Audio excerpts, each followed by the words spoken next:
Halo generasi muda, pernah kepikiran kenapa negara kita Indonesia punya dasar negara Pancasila? Para pendiri bangsa dulu mikir keras buat ngerumusin dasar negara yang paling pas buat Indonesia.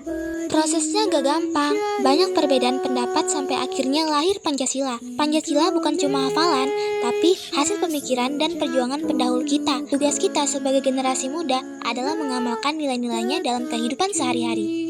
Yuk flashback singkat, gimana sih proses lahirnya Pancasila? The Pancasila. Panca means five. Oke, jadi gini guys, dulu tuh pas Jepang mulai kalah di Perang Pasifik, mereka janjiin kemerdekaan buat Indonesia. Terus dibentuklah BPUPKI, yaitu Badan Penyelidik Usaha-Usaha Persiapan Kemerdekaan Indonesia, buat nyiapin kemerdekaan itu.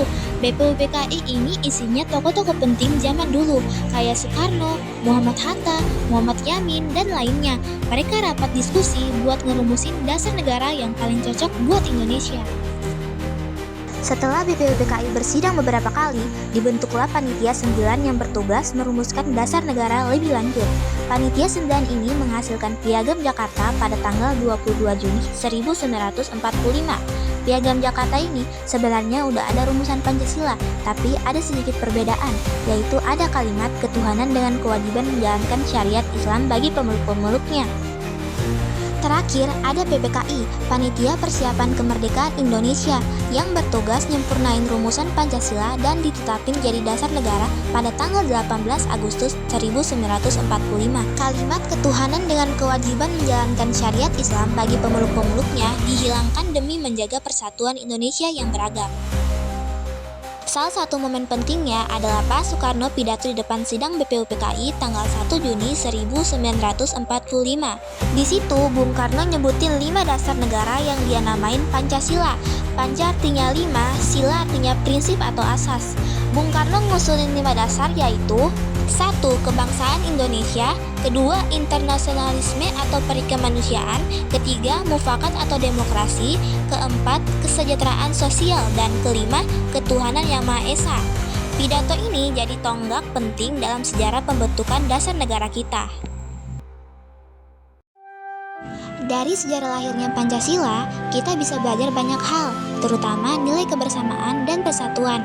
Para pendiri bangsa kita itu beda-beda pendapat, tapi mereka bisa bersatu buat mencapai tujuan yang sama, yaitu Indonesia merdeka dengan dasar negara yang kuat. Sebagai generasi muda, kita harus bisa ngambil pelajaran dari sejarah Pancasila. Nilai-nilai Pancasila itu masih relevan banget buat kita zaman sekarang. Di era globalisasi ini, kita sering banget dihadapin sama berbagai macam perbedaan. Perbedaan pendapat, budaya, dan ideologi.